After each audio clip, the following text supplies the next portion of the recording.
Hi, everyone, and welcome to NLBP TV. You are with Lee and me. I am Camille Miller, your host and founder of the Natural Life Business Partnership, and I am with my co-host, Lee Gabarzik of Soulful Mandelas out of Long Valley, New Jersey. Hi, Lee. Hello, Camille. Welcome to Interesting Times. Yeah, today we thought we would talk about fear. Yes.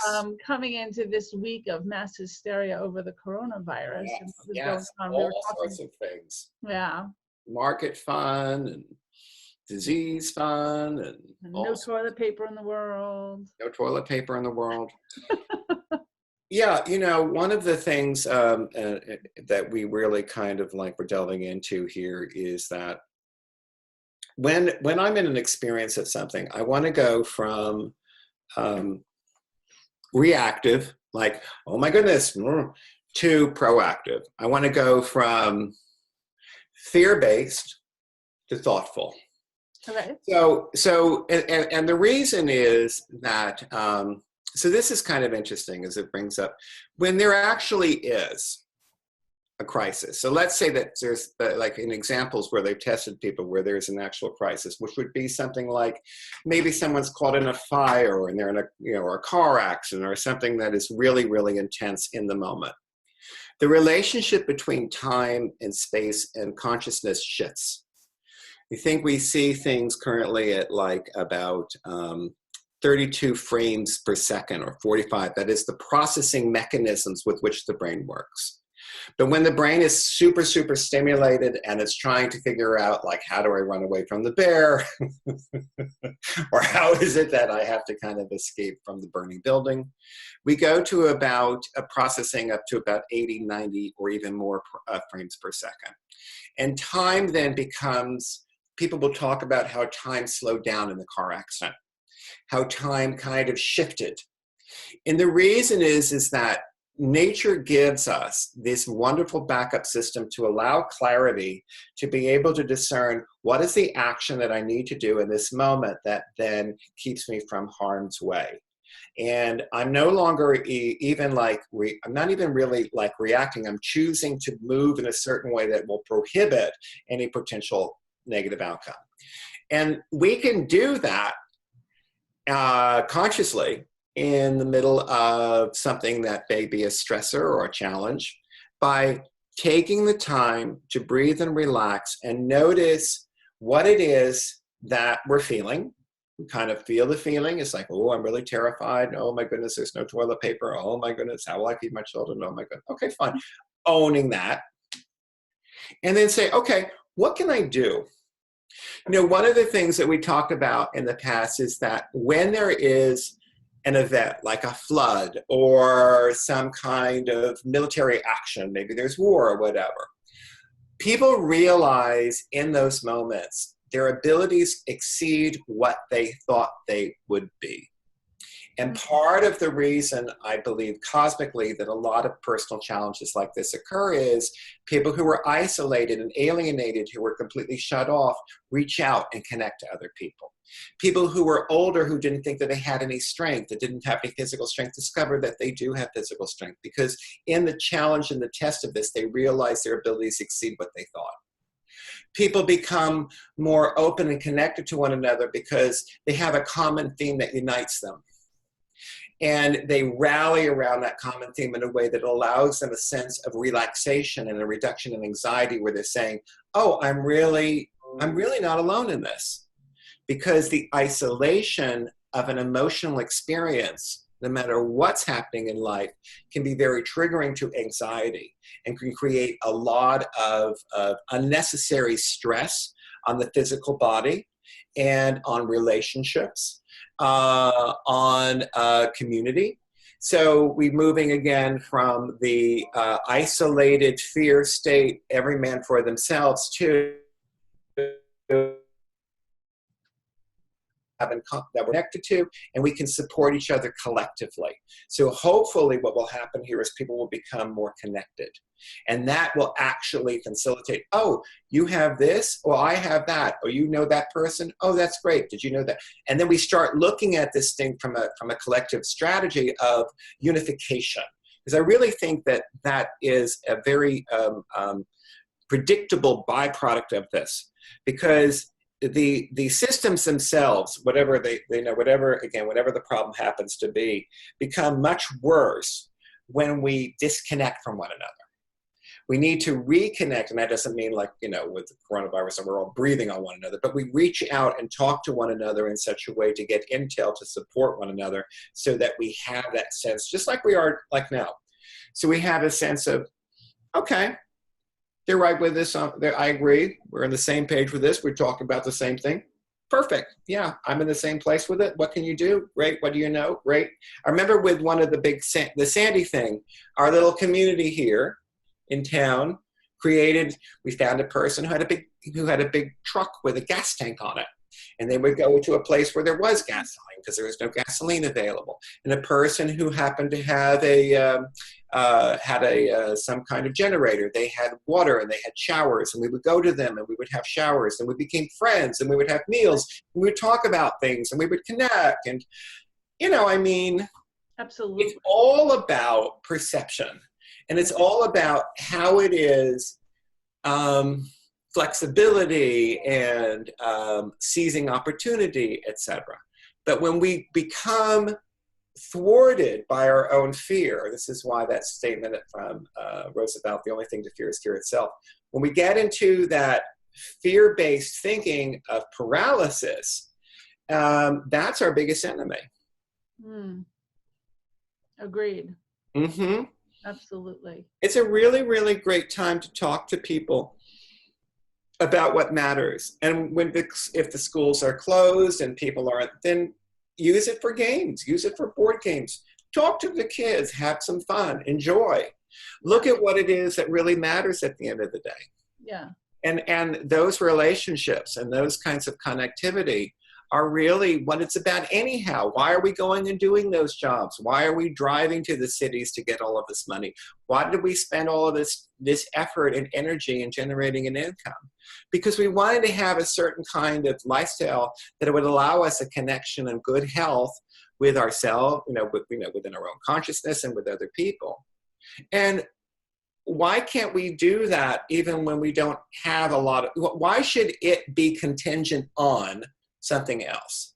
And this is really interesting, because when people make their survival mechanism more important than what it's actually designed for, which is the connectivity, the connectedness, love, compassion, all that good stuff, creativity, when we're not really seizing those moments and we're deferring them because we have to wait till the survival mechanisms themselves become more important than the actual reason that they existed in the first place, which is, well, what do I do with my life once I have it?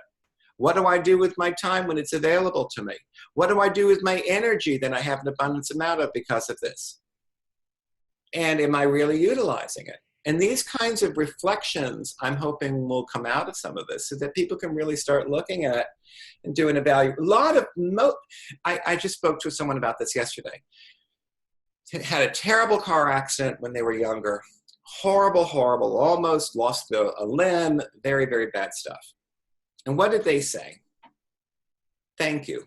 Because that was the time that I reevaluated my life and made choices that honor me, and now I'm successful because of it. Wow.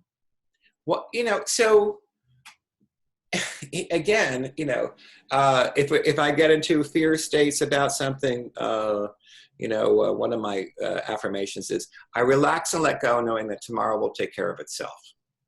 I love that one. The trees don't worry. What is it? Consider the lilies how they neither reap nor sow. They just are. Yeah. We make so many demands on what we think it should look like. And life periodically says to us, there's more to this than you realize. Yeah. Yeah, so expectation and managing our expectations is probably a big piece of fear, right? Yes. The fear of the unknown, because you don't know what's going to happen, instead of just saying, okay, I'll take each day as it comes and then we'll deal with it. Like we were talking earlier, like, thank God, as long as we have the internet, we have so many different ways to communicate and talk and be a part of things. Yes. Schools may go online. you know, our community and how we do this. We do it from different places, all Yeah. online, Yes. all via All virtual. video. Yep, yep. We have I have global meetings all day long, every single Mm-hmm. day, all done through video. I actually don't even leave my house. All Mm-hmm. of my meetings and intensives, and you know, Mm-hmm. we have a video, a business intensive coming up in a couple weeks, and I was just thinking, well, if there's an issue, we can just do it by video. Yeah. Yeah. We can still hold it. There's no problem. So Yeah. it's We just learn a to. matter of a little bit of change. Yes. But Yeah. then, yeah, from And that change, you never know what's going to happen, and it could be good. yeah. And you know, you're talking about like you know, fear of the unknown. Well, we really know so little anyway. Yeah, agreed. I think, yeah, I mean, and we've had the these more that I fears learned, before too. Yeah, and it's not, you know, one of the things for me is it's not, you know, that I don't know a lot, which because I clearly don't. I don't even know what I don't know. yeah, it's nice that way. But, You know, I don't but know what I don't know. yeah, but you were talking about Sandy as well. I don't even think we prepared or saw that coming in the magnitude that it hit, especially here, because we're Yeah. video. I don't know where you people are watching it from, but we're videoing from New Jersey, where it hit quite. Perfect storm. Yeah, it was It ridiculous. was like, you Yeah, know, from the yeah. north, the south, the east, everything came Yeah. together. And it affected both of my houses. My main house, the night it happened, we actually took a tree down the center of the house, 100-foot tree Mhm. down the center of the house. It took out my whole front porch, the master bedroom, my kids' bedroom, came right through the house. Mhm. And it was really in that experience the next day when we saw people we didn't even know start, you know, showing up with chainsaws and helping, Yes. and we didn't have Yes. electric, and we lived at the end of a cul-de-sac, so there were like 8 homes that were trapped, and just watching the community come together in that aftermath. Yes. Actually, a beautiful thing that would have never ever happened. Do you know what I mean? And so there Yes. was some beauty that came out of it. Yes. It was, you know, it was scary in those moments, but so much community came after that, Yeah. because, you know, we couldn't power phones. I remember you know, there was no electric where we were.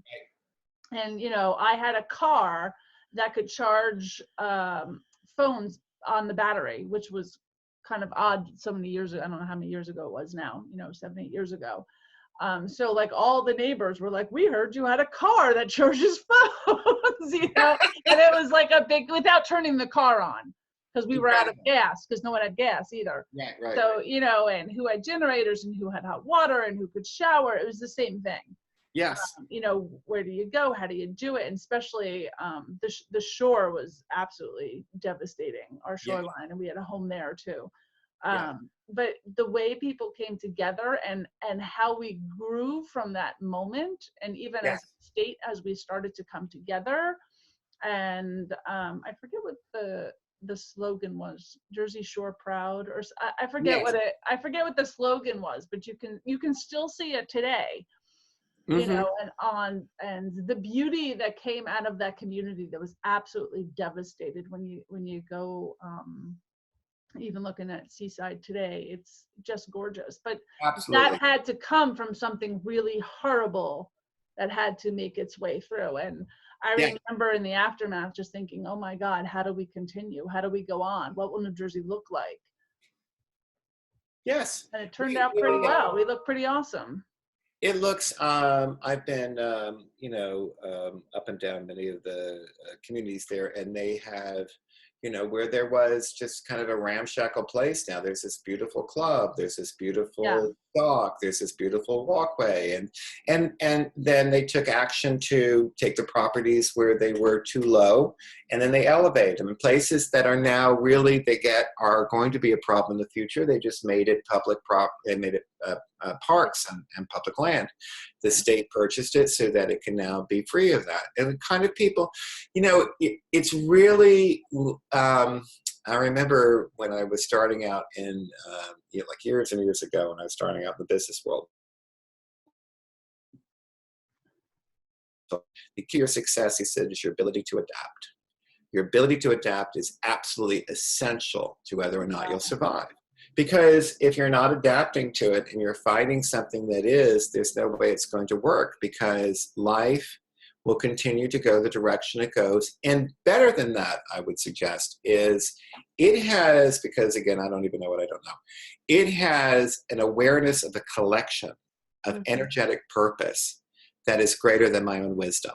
And if I surrender to that and I get like, okay, there is a greater good to this, I just need to get that and be with it, it changes the whole dynamic of it. And then I start becoming in service to whatever greater good is coming out of even things that are kind of a crisis in nature, because it's designed, I believe, to pull people into a state of awareness and connectivity that ultimately is more healing.